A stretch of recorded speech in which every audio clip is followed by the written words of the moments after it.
Good morning, my friends, and welcome back to the Morning Mindset. This is an opportunity that each one of us has to get our minds aligned with the truth of God. I hope you're ready to do that. That's why the Morning Mindset is here. By the way, if you're new to the Morning Mindset, my name is Kerry Green. I'm a retired pastor, and I still just love seeing people who call on the name of the Lord as his followers, living the kind of life that brings him great honor and great glory. And that's why I record these Morning Mindsets. We're looking at Psalm chapter 116 today. And I wonder if you've ever been a part of an experience like it seems the writer of Psalm 116 is having. You see, I grew up in a church tradition where it wasn't uncommon, usually on a Sunday evening service or at a Wednesday evening service, where people would stand and give what we called a testimony. It was where people would stand up and say what the Lord has done in their lives, and they're in essence giving him praise for whatever has happened. Sometimes that might have included a prayer request or some concern the person has, but they would turn around and affirm that they know the Lord is helping and the Lord is at work. But regardless, the point I'm making is there have been times throughout the history of God's people where people would stand and give testament to what he's done in their lives. And I believe that's what we're looking at when we look at Psalm 116. You see, the psalmist in this chapter begins by writing, "I love the Lord because he has heard my voice and my pleas for mercy, because he inclined his ear to me.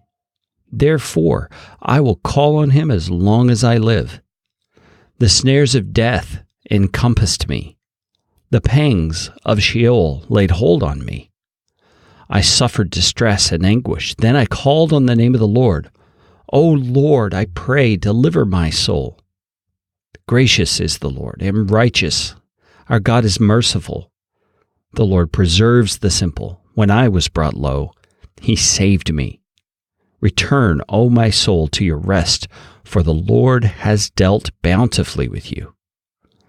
You see, this psalmist is standing before the congregation. Now, recognize that probably is true because psalm means song. These were actual songs, and someone wrote this song to express what God had done in their lives. Many songs we hear these days on Christian radio and such are the very same thing. They're a testament of God's faithfulness, of his truthfulness, of who he is. And we see that this writer is expressing how God has heard his voice, how God has responded to his cries for mercy. It's in essence saying, God answered my prayer. And here's how he did that.